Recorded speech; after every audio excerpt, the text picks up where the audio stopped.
Hi guys, Sarah here. I'm wearing a hat. Yeah, I'm gonna take it off now. Okay. Okay, that was embarrassing. Yeah, I'll stop wearing the hat. Yeah. Okay, so today's video is going to be another review, but this time it's going to be more like a summary type of video. It's not going to be a review. It's going to be a video. I'm going to talk about the book that I recently read. I finished it a week ago, yeah, and it is classic literature again. It is, The Handmaid's Tale by Margaret Atwood. Woohoo, Margaret Atwood. You have a handmaid like her, dressed like that, in a really unflattering blood-colored red dress. Her name is Offred, and she lives in a dystopian world where the U.S. is completely taken over by a radical religious group, and so their new republic is called the Republic of Gilead, and so your main character, Offred, her, is a woman who lived in the 80s. Oh, phone. Sorry. Anyway, she's a woman who lives in the 80s, and she is taken over by this radical regime, I guess, and she is forced into a subordinate position. And even though the book displays a type of world in which the woman is completely taken over and put down by men, it kind of emphasizes the sense of feminism that you get from reading the book. So, Offred is a handmaid, and there are three types of women, at least from the ones that I noticed in the book. There are wives who dress in blue, the wives of the commanders. There's one commander per household, and each one has one wife. Duh. Those wives don't always have kids, or can't always have kids. I have a feeling that the commanders, it's implied that the commanders are sterile, so the wives can't have kids with them, or sometimes it just doesn't work, or sometimes the women are sterile. The point is, it is very hard to get children for some reason.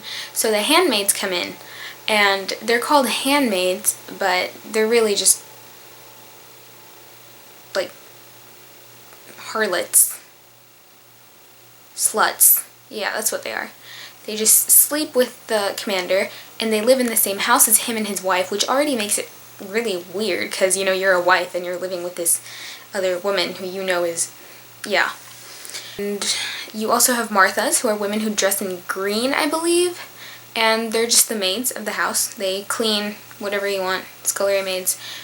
And so the main character, Offred, like I said, again, is a handmaid, and she has to sleep with her commander once a month and hope that she gets impregnated with his child, because if she does, then she kind of she isn't free, I want to say, but she isn't punished.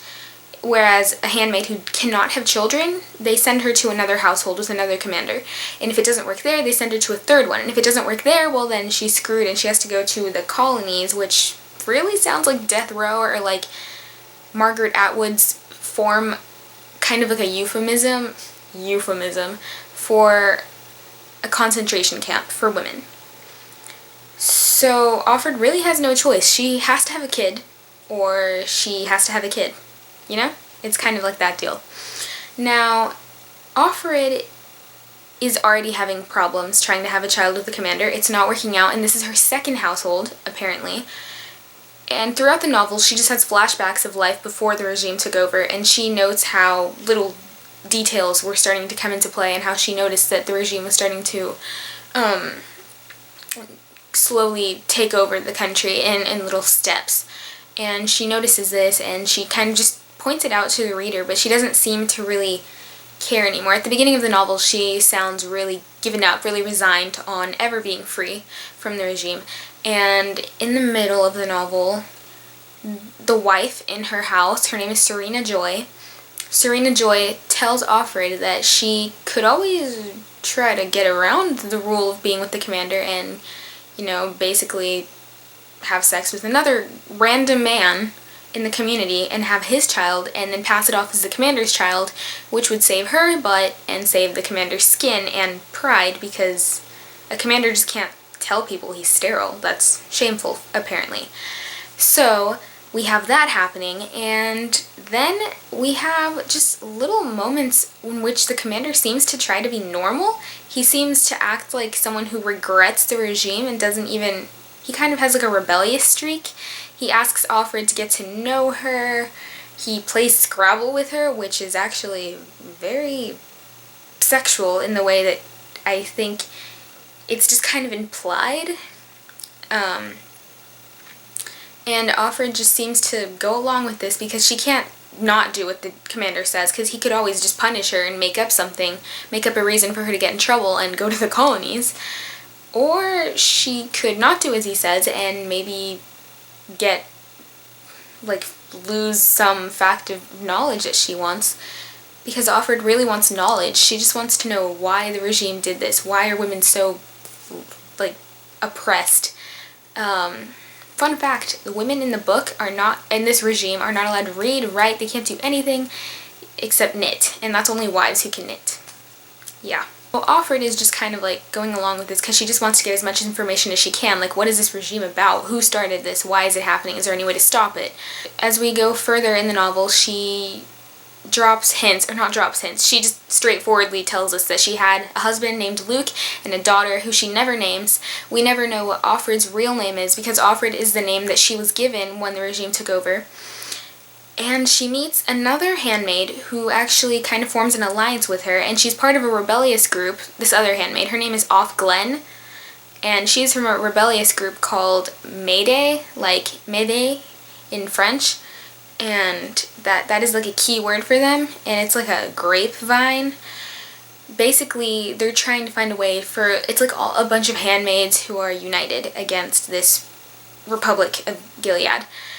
And we notice that there are strict punishments for those who do not follow all the rules in the Republic, and we notice that they're hung, they're executed. We don't know. There could be a lot of other people that are killed, and it's just kept under wraps. And Offred is just kind of baffled by all this. She doesn't really know what to think. She just knows that she's tired of what she's doing and she wants to get out.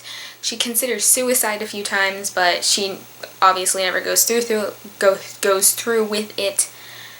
And towards the end, the ending is really interesting. She starts sleeping with the driver, kind of like the garage guy at the commander's house. He just cleans his car. His name is Nick. And I don't think she falls in love with him, but she feels safe with him. So she kind of sticks around with him a lot towards the end. And she meets one of her friends, kind of like a nice little reunion, but she notices that her friend has given up hope as well. And so Offred is just kind of sick and tired. And towards the end, it's implied, I'm not sure if it's for sure. At least I wasn't sure if it was sure or not. I think Offred had a child with Nick, though. It was not with the commander at all, but it was with Nick. And coincidentally, Nick was the person that Serena Joy, the commander's wife, had offered her to sleep with to get the child. So, on the last day in the novel, Offred witnesses someone getting killed for doing something that was not correct. The crime was not specified. And she notices that he gets pretty much pulled apart, clawed by the rest of the handmaids, and she looks really disturbed. Off Glen is sent off, and, well, she's going to be sent off. Off Glen kills herself because she doesn't want to be taken to the colonies, which is, like I said before, AKA.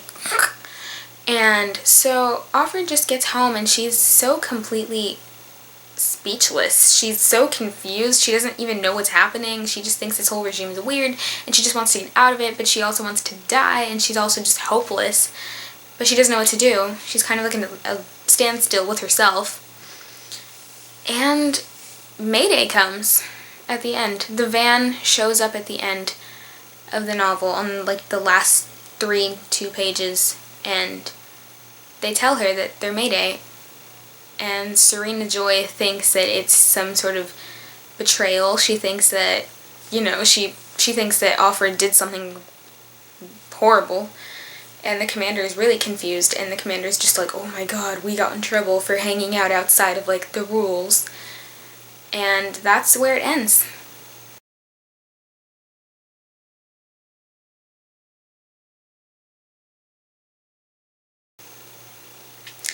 So, some thoughts on this novel. I thought it was very good. I thought it was very well thought out. I thought it was very modern. I also loved that feminist aspect to it. I love feminist books. That's really appeals to me. And I thought it was interesting. The one thing I would say is that it's also kind of like my first video ever, like my Catcher in the Rye review. You should go watch it. It was kind of like a point of view that I had never really read before. It was just a strange perspective. And it was very interesting, like the way it was narrated by Offred. She kind of just like mixes in flashbacks randomly. And it just throws me off sometimes, because sometimes they'd be long flashbacks and then you'd go back to present time, but she wouldn't specify if it was present time or not. So you'd kind of have to read a little bit and then be like, oh, okay, now I know where we are at this point in time. And then just like little things that bothered me. Like, what is her real name? I want to know what her real name is. Her name Offred is fine, I guess, but I want to know what her real name is. And I want to know what happened to her friend that she met only once. I want to know what happened to a lot of people, actually. I want to know what happened after the van came. Because after the van shows up, she's, like, the last sentence of the book is, I'm gonna find it. And so I step up into the darkness within, or else the light. How vague can you be? But that was just my personal comment. I definitely recommend this book. I think it totally deserves its position on like a list of books about feminist literature. It really does. Wow, which is interesting because it's totally pushing like the opposite idea. But the narrator herself, even though she's very objective, she doesn't really show a lot of like, when she does show emotion, it's like instantaneous. It finishes like that.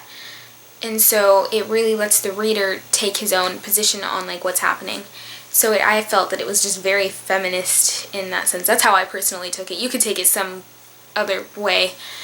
And that's the joy of literature. So yeah, I really enjoyed this book. I hope you guys do.